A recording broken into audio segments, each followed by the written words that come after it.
Hey guys, okay, we're going to take you on a little walk around of the trailer, which is the Jayco Flight 154bh. This is the SLX model. So we'll do a little walk around to the outside first, and then we'll go inside and check out the interior. All right, so we'll start on the outside. So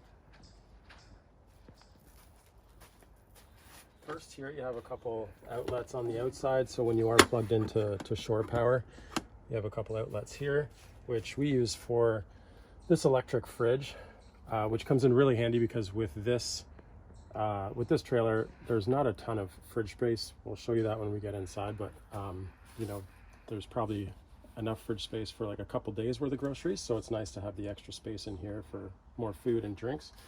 This is a little storage compartment here, which we typically just keep like our hose, little tools, and wheel chocks and things like that.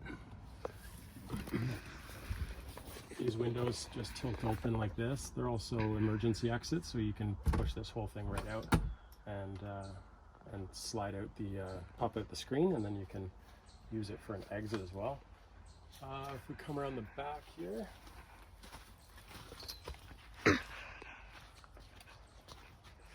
okay, so we got LED lights on the back, a spare tire mount. We've put a little bumper hitch mount set up so that we can have our bike rack hanging off the back here to carry the bikes. And if you come around this way, you have your drain obviously for the gray tank and the black tank drainage here, and the hose is in the bumper. Up here you have the exhaust for the furnace, which we're at the end of July, so we probably won't use the furnace. We're on about a 9-10 day week-long camping trip, and it's end of July. We're running into the beginning of August, so we probably won't be using that. This is your access for behind the fridge on the inside. Shore power hookup here. I think you have about 20-25 feet of hose. I'm just running an extension over to the pedestal there, and then hot water heater, and then this is your fill for the freshwater tank. This is if you have city water hookup, you can hook it up here, and then you have a low point drain under here if you need to drain the system. One thing I noticed for these particular trailers is that the freshwater tank, it's good for about a weekend. I'd say, like, we've been here for 2-3 days now, and we just ran out of fresh water, and we've just been using it to kind of do some dishes and wash our hands, brush our teeth, stuff like that. So we will have to get a water jug or container, and what we'll do is run over to the water filling station and just bring it back and then top up our freshwater tank. But that's something that just to keep in mind. I guess these trailers being smaller, they don't have huge freshwater tanks. I know that the Baja edition is more of like so exact same size and layout, but it's more of like an off-grid setup, so it does have a larger propane tank, and I believe a larger freshwater tank as well. So that's just something to keep in mind. That's always something that you can swap out and put in a bigger tank if you'd like to. Keep in mind you're carrying extra weight if it's full. This is the vent for the AC on the inside, and this is a 2018 model. So this model, and like I noticed the older models typically have the AC mounted in the side here, and we'll show you that on the inside as well. But I know on the newer models they have the option for a ceiling or roof mounted AC unit, which is kind of nice because it kind of takes this off the side, and then you have that on the roof instead. Coming around the front, you got the propane, the battery, and then this one has an electric jack that's mounted here, which I highly recommend. It's kind of nice rather than having to crank. Again, the older models had this window in the front, whereas the newer models don't. But you can just turn this turn these little clamps here and then get a little bit more daylight inside if you want. And it's got this textured diamond plate sort of, you know, metal that's painted black on the bottom here, so it's a little more durable for the front end taking stones and whatnot. So we'll go on the inside now.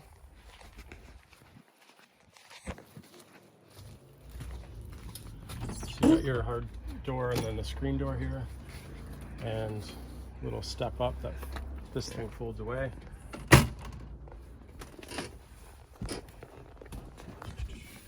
All right, so coming on the inside, I'm 6'4", and my head, you know, it's probably like an inch too short, but I don't spend a lot of time in here standing up and whatnot, so it's not too bad. I kind of just hunch a little bit. I know I'm pretty tall, so this is one of my favorite features for sure, is the electric awning. So it's just a one touch, like in and out, which is very easy, nice for like when you're setting up camp. It's just super quick. And then you have your switches here for your exterior or interior light and exterior LED strip lighting along the awning there. There's also a couple of speakers in the awning, which is kind of cool. They have a little TV set up here, and you got your radio here, and then like a little cubby, which I really like, because you can just kind of keep your keys and, like, you know, wallet, stuff like that in here, just for easy access. And then there's a little kind of like shoe cabinet that we've used for like baseball gloves and like some outdoor stuff. Up here you have lots of storage above the bed here, lots of room in there for clothes and towels and things. This is of course the AC unit here, which works really well. When you do have the ceiling mount AC unit, it gives you a little extra storage here, and they do like a netting here for, like, you know, quick or easy access. So that's kind of cool too if you go with the rooftop AC unit. This is where the table would be usually. It's obviously now folded down into a bed. And again, I'm 6'4", and I can lay across it here and still have a few inches. I believe I think I measured the inside measurement wall to wall, which is 6 feet 7 inches. So quite a bit of room. And so two of us sleep on this bed. And then there's bunk beds in the back. So on this model, there's bunk beds. You got the lower bunk bed with the big window, and then the top bunk bed. And that's perfect for kids. And it can also sleep adults as well. I believe these are rated for like 300 pounds. So you can sleep an adult in these as well. Going around, there's a little push button light in the ceiling there to light it up. Same with this one, there's a little push button, and then you have an outlet there as well. And like I said, that big exit window, which is nice. And then it also has the drapes, which you can pull across if you want full privacy. Going into the back here. So we have the bathroom, the toilet, and the shower, which we just have our dirty laundry hamper in there right now, but easy enough to pull out if we decide we want to use the shower. And there's a nice skylight in the roof. Another touch button lighting up here. Little vent in the back there. One upgrade that I would probably, you know, recommend, or that I've kind of noticed during this trip, is that it'd be nice to have an electric fan here that you can turn on and either pull fresh air in or suck, you know, hot air out, just to help with ventilation. So coming back out here, you have the pantry here, which we've used as like, we have like toiletry stuff and then some clothes in there and stuff like that. And then on top of the stove, we're probably not using the burners inside this week. So we've kind of just used it for storage, because we have an outside, we have a barbecue outside. So we'll probably use that for all of our cooking needs. Keep the cooking outside. Down here, this is your furnace, like your heater. So that's where your furnace kicks out the hot air when you turn the thermostat on. extra storage under here, like under the sink. Lots of room in there. Like I said, this is the little fridge here. This one's a Dometic, and it's a two-way, so it can run on propane or 12 volt. You got the switches up here. You turn it on, and then if you want it to, and it's telling me to check, but I have my propane off, that's why. And it's plugged in, so it should be running at 12 volt right now. Yeah, there's a little outlet up here, which is kind of nice because you can set up like a little charging station there. And then here we have our little control panel, and if I press the battery, it's going to show me the battery, or the voltage in the battery is fully charged. And this one is, oh no, my glasses on. This one is for the freshwater tank, so it'll give you a reading. So we're down now, and so we have to go get a water container, fill it up, and top that up. And then we have black water and then gray water, which, like I said, we've been here for a few days, and now the gray water tank is full. So we'll do a dump of the gray water. Like I said, we've been using it to, wash some dishes, brush teeth, stuff like that. And then this is your water pump. So that you just turn on the 12 volt water pump when you're using it. The reason why I really like these trailers is because of the layout of the trailer, where everything is. The double bunk beds for us, it's me and my wife in this bed, and then we have 2 kids, so one in each bunk bed. And it's just a really good use of space for us.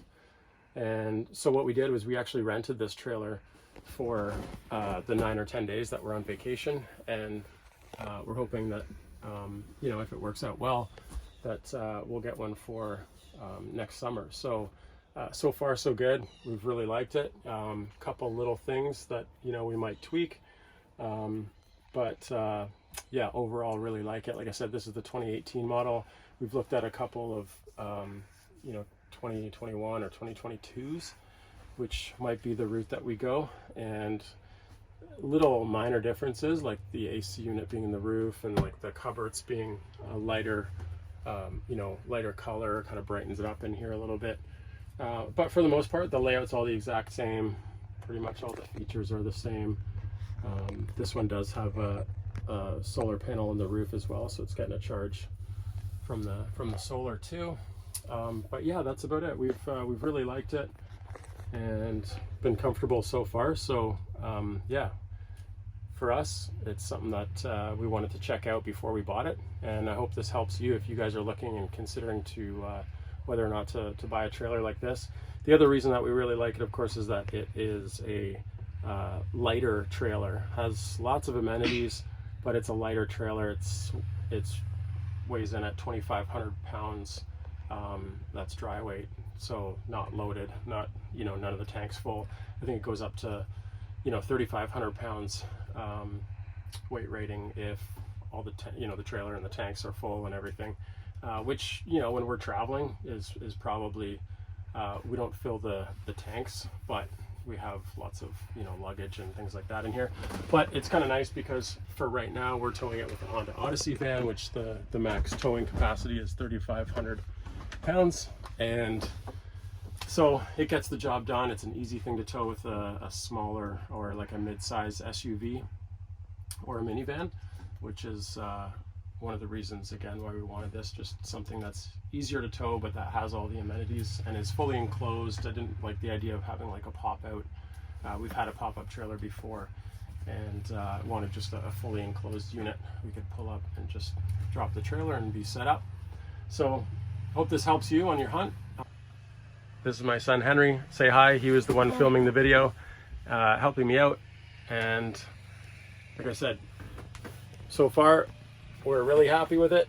We like it. If you have any questions, leave them in the comments, and we'll see you on the next video. Like and subscribe.